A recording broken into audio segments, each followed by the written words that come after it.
সকলোতকৈ এই সংসাৰৰ সকলোতকৈ চ্যালেঞ্জিং যেটো আমাৰ কি বুলি কওঁ ৰিলেশ্যনশ্বিপ সেইটো হৈছে হাজবেণ্ড এণ্ড ৱাইফৰ মাজত সকলোতকৈ চ্যালেঞ্জিং কিন্তু সকলোতকৈ উৎকৃষ্ট আৰু সকলোতকৈ শ্ৰেষ্ঠ সম্বন্ধ হৈছে পতি পত্নীৰ সম্বন্ধ পতি পত্নীৰ সম্বন্ধ অবিহনে এই সৃষ্টি জানো আগবাঢ়িব নহয় জানো এই পৃথিৱীৰ সৰ্বোচ্চতম শ্ৰেষ্ঠ উপহাৰেই হৈছে পৰমাত্মাৰ স্বামী স্ত্ৰীৰ মাজৰ সম্বন্ধ সেইবাবে আমি এই সম্বন্ধটো এনেই ঠিক হৈ নাথাকে দেই আমি যে এক্সপেক্ট কৰোঁ তুমি ভাল হোৱা তুমি এইটো কৰা তুমি সেইটো কৰা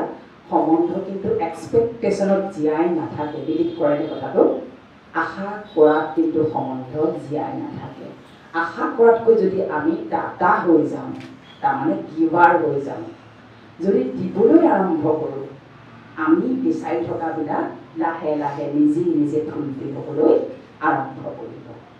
গতিকে কেনেকৈ দাতা হ'ম কি দাতা হোৱাৰ কথা কৈছোঁ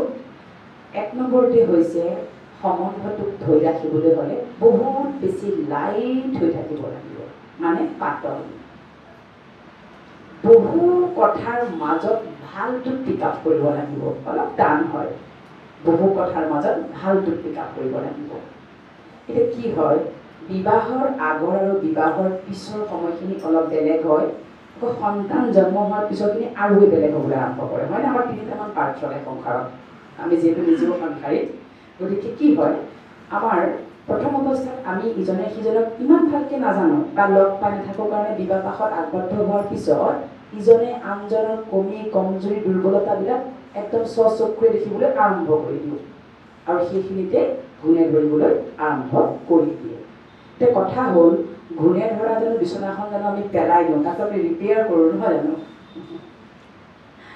সম্বন্ধক কিন্তু ছেকেণ্ডে ৰিপেয়াৰিঙৰ প্ৰয়োজন ৰিপেয়াৰ কৰিব লাগিব ঘৰত কিবা এটা সম্পত্তি যেতিয়া নষ্ট হয় কিমান দুখ লাগে এতিয়া ৰিপেয়াৰ কৰিবলৈ যে কত কি কৰোঁ সম্বন্ধ সেই সম্পত্তিতকৈ ডাঙৰ নেকি আজিৰ পৃথিৱীৰ সম্বন্ধ সম্পত্তিতকৈ ডাঙৰ নেকি বাৰু কেতিয়াও হ'ব নোৱাৰে সম্বন্ধ কোনো সম্পত্তিতকৈ ডাঙৰ হ'ব নোৱাৰে আৰু চূড়ান্ত সকলোতকৈ ডাঙৰ সম্বন্ধটো হৈছে স্বামী স্ত্ৰীৰ মাজৰ সম্বন্ধ গতিকে স্বামী স্ত্ৰীৰ মাজৰ সম্বন্ধটো আমি কেনেকৈ সুন্দৰ কৰি ৰাখিম এইটো কিন্তু আমাৰ প্ৰধান দায়িত্ব যিসকল আজি বহি আছে ছিংগল সেইসকলে কিন্তু আজি 21 দিন নিৰন্তৰ সেইটোক আপুনি ঘৰত প্ৰতিষ্ঠা কৰিবলৈ আৰম্ভ কৰক নিজৰ শুই উঠিয়ে সেইকেইটা সংকল্প ল'লে পানী খালে সন্তানক সেই ভাইব্ৰেশ্যন দিলে আনুষংগিক যত যি আমাৰ আছিল এক্সটেণ্ডেড ফেমিলি মেম্বাৰ সকলোকে আপুনি তেনেকৈ শুদ্ধ ভাইব্ৰেশ্যন দিলে তাৰ পিছতে নিজৰ স্বামী বা স্ত্ৰী তেখেতৰ মুখমণ্ডল মনত পেলায় কাৰণ তেখেতৰ সন্মুখত বহি পেলাই যদি আপুনি সংকল্প কৰি থাকে তেওঁ ভাবিব ৰাতিপুৱা কি হৈ গ'ল ডক্টৰ চক্টৰ লৈ যাবলগীয়া অৱস্থা হ'ব পাৰে সেই কামটো নকৰিব ক'ব মই মানসিক ৰোগ বুলি ওচৰলৈকে লৈ যাওঁ কিবা এটা হ'ল এওঁ আজি ৰাতিপুৱাৰ পৰা এখন মোৰ সন্মুখত বহি মই এটা সঁচা ঘটনা শ্বেয়াৰ কৰোঁ মই কৈ থাকোঁ ডিজিটেল মাধ্যমত এগৰাকী আৰু বুঢ়া এটা পাৰি মানুহজনৰ সন্মুখত এনেকৈ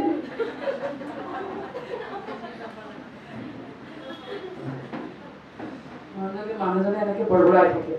মানুহজনে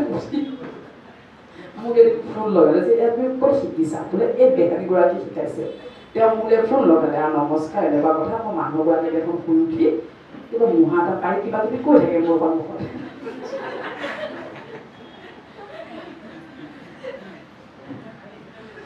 মই বোলো গেলি তেখেতে সংকল্প লৈছে সেয়া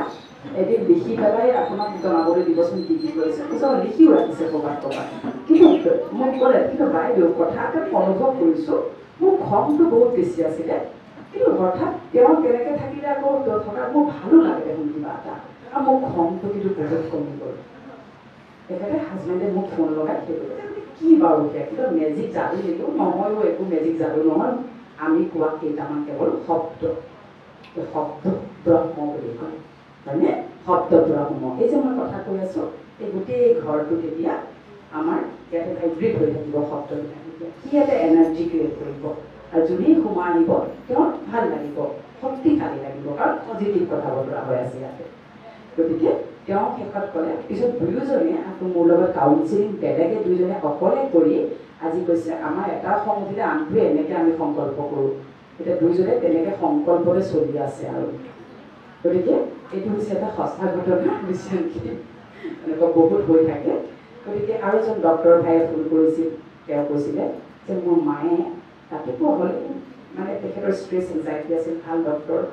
তেখেতৰ ষ্ট্ৰেছত ভুগি আছিল কিবা কথাৰ কাৰণে পৰিয়ালটানকে মাকে তেনেকৈ ওচৰতে বহি পেলাই সদায় কঁকালত হাত থৈ থৈ তেনেকৈ তেওঁক বোলে ভাইব্ৰেশ্যন দিয়ে তেওঁ এদিন মাকক ক'লে তুমি মোক বেহেনৰ নাম্বাৰটো দিবা তেখেতে মোক ফোন কৰি ক'লে চিষ্টাৰ মোৰ মায়ে এনেকৈ কৰি আছে কিন্তু সঁচাকৈ মই নিজেও ডক্টৰ কিন্তু মোৰ সঁচাকৈ মায়ে সেইখিনি সময়তে মোৰ মূৰত হাত থৈ যেতিয়া এই কথাখিনি কয় মোৰ কিবা ফটককৈ বহুত লাইট লাগে আৰু একদম সি ষ্ট্ৰেছ নোহোৱা যেন অনুভৱ হয়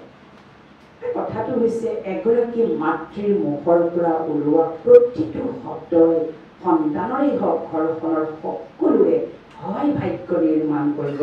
নহয় ধ্বংস কৰিব পাৰে মাতৃৰ শব্দত ইমান পৰমাত্মাই জোৰ দিছে ইমান বেছি জোৰ দিছে শক্তি দিছে সেই শক্তিক যদি আমি এপ্লাই কৰিব পাৰোঁ দেখিব আপোনাৰ যিবিলাক সমস্যা আজি লাগি আছে আপোনাৰ মুখৰ পৰা নিৰ্গত হোৱা শব্দই সেই সমস্যাক ঘৰৰ পৰা একেবাৰে নোহোৱা কৰি পেলাব পাৰে সেইবাবে এই সংস্থা কেৱল আই মাতৃৰ দ্বাৰা চলে আমাক আইতাসকলে চলাইছিল দাদী বুলি কওঁ আমি আইতাসকলে চলাইছিল ইয়াৰ মুখ্যসকল সকলো আইতা হয় ইয়াত কোনো পুৰুষৰ ইয়াতে আমাৰ ডাঙৰ যিখিনি মেইন পজিশ্যন আমাৰ আইতাসকলে এতিয়াও চলাই আছে গতিকে এই মাতৃ প্ৰধান যিটো আমাৰ অনুষ্ঠান ইয়াত আমি সেই শিক্ষাই শিকিলোঁ যে নিৰ্মাণ কেৱল বেছিখিনি নিৰ্মাণৰ দায়িত্ব মাতৃৰ হাতত অৰ্পণ কৰিছে সেইবাবে আই মাতৃসকলক কওঁ আপোনাৰ স্বামীজনে কি কৰিছে তেওঁ কিমান অৱগুণ আছে সেইবিলাক চব আমি পাহৰি ৰাতিপুৱাৰ আহোঁতে আপোনাৰ এদিন মেডিটেশ্যনটো হঠাৎ আপোনাৰ লাগি যাব কাৰণ মেডিটেশ্যনটো খুব ফটককৈ নাহে অকণমান কঠিন হয় প্ৰথম অৱস্থাত আমাক টিচাৰ্ছে গাইড দিবই লাগিব নহ'লে নোৱাৰিব টিচাৰে গাইড কৰিব সেইমতে আপোনাক কৰোৱাই থাকিব তাৰোপৰি কিয় চেণ্টাৰত কৰিব গৈছোঁ চেণ্টাৰত সেই প্ৰকম্পনটো আছে হয়নে আজি ইমানখিনি মানুহ বহি আছোঁ চাউণ্ড কম হৈ আছে হয়নে কিন্তু এইটোৱে যদি বাহিৰৰ পৰা মিটিং হ'লহেঁতেন এতিয়া অকণ হুলস্থুলীয়া হ'লহেঁতেন গতিকে ইয়াত সেই প্ৰকম্পনটো ইতিমধ্যে আমাৰ বনাই থোৱা আছে শান্তিৰ প্ৰকম্পন ইয়াত বহি যেতিয়া আপোনাক স্বয়ং বেহেনীসকলে টিচাৰসকলে বুজাব বা মেডিটেশ্যনটো কৰোৱাব আপোনালোকৰ ফটককৈ সেইটো প্ৰেক্টিকেল স্বৰূপত আহিবলৈ আৰম্ভ কৰি দিব গতিকে মই এইটোৱে অনুৰোধ কৰিম ই কোনো ধৰ্মৰ মাৰ্গ নহয় এইখন হৈছে বিশ্ববিদ্যালয় গডলি ইউনিভাৰ্চিটি বহুত ইউনিভাৰ্চিটি আমি পঢ়িলোঁ কলেজত পঢ়িছোঁ স্কুলত পঢ়িছোঁ ইয়াতো আমি পঢ়ি চাওঁচোন কিনো পঢ়ায় চইচটোতো আপোনাৰ গ্ৰহণ কৰা নকৰাটো আপোনাৰ কথা আমি জোৰ জবত নকৰোঁ কিন্তু আহকচোন বাৰু আজি মই যিবোৰ কথা বতৰা কৈ আছোঁ এই শিক্ষাত আহিতো শিকিছোঁ ময়ো এদিন এনেকুৱা ধৰণৰ কথা শুনিবলৈ আপোনালোকৰ তেনেকৈ পঢ়িছিলোঁ যেতিয়া গম পালোঁ যে মেডিটেশ্যন তপস্যা ধ্যানৰ মাধ্যমেদি সকলো সমাধান হয় তেতিয়াহ'লেনো কিয় বাৰু আমি এইটো অকণমান এপ্লাই কৰি নাচাওঁ আৰু যিটো একেবাৰে বিনামূলীয়াকৈ শিকোৱা হয় গতিকে এজনে আনজনক ক'ব তুমি যেনেকুৱাই তুমি মোৰ শ্ৰেষ্ঠ জীৱন সংগিনী you are my best wife best husband best friend তুমি মোৰ শ্ৰেষ্ঠ জীৱন সংগী তুমি যেনেকুৱাই তুমি মোৰ বাবে যোগ্য আৰু শ্ৰেষ্ঠ তুমি মোৰ বাবে যোগ্য আৰু শ্ৰেষ্ঠ মই তোমাক অন্তঃকৰণৰে নিস্বাৰ্থভাৱে আজিও প্ৰেম কৰোঁ মই তোমাক নিস্বাৰ্থভাৱে প্ৰেম কৰোঁ মই তোমাৰ একান্ত সহযোগী বন্ধু তুমি মোৰ শ্ৰেষ্ঠ পত্নী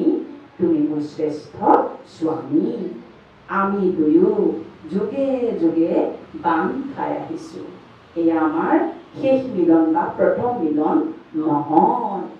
আমি ইতিমধ্যে বহুতবাৰ লগ পাইছোঁ হিচাপ নিকাচ তাত ক্লিয়াৰ কৰা নাছিলোঁ। আকৌ ঘূৰি ঘূৰি আকৌ সেই পজিশ্যনলৈ আহিছোঁ।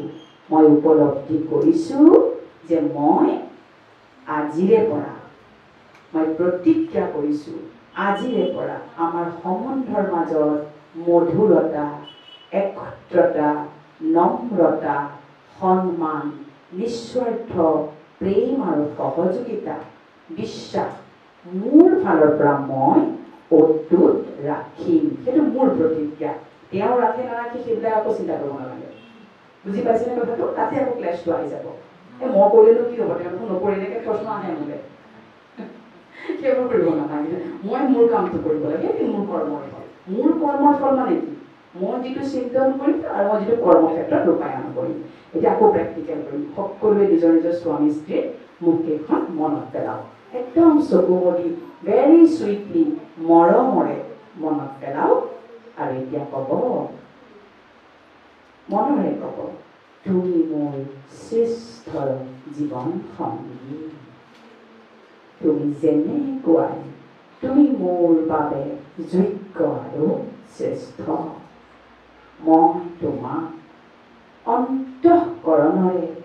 নিস্বাৰ্থভাৱে বহুত প্ৰেম কৰোঁ। তুমি মোৰ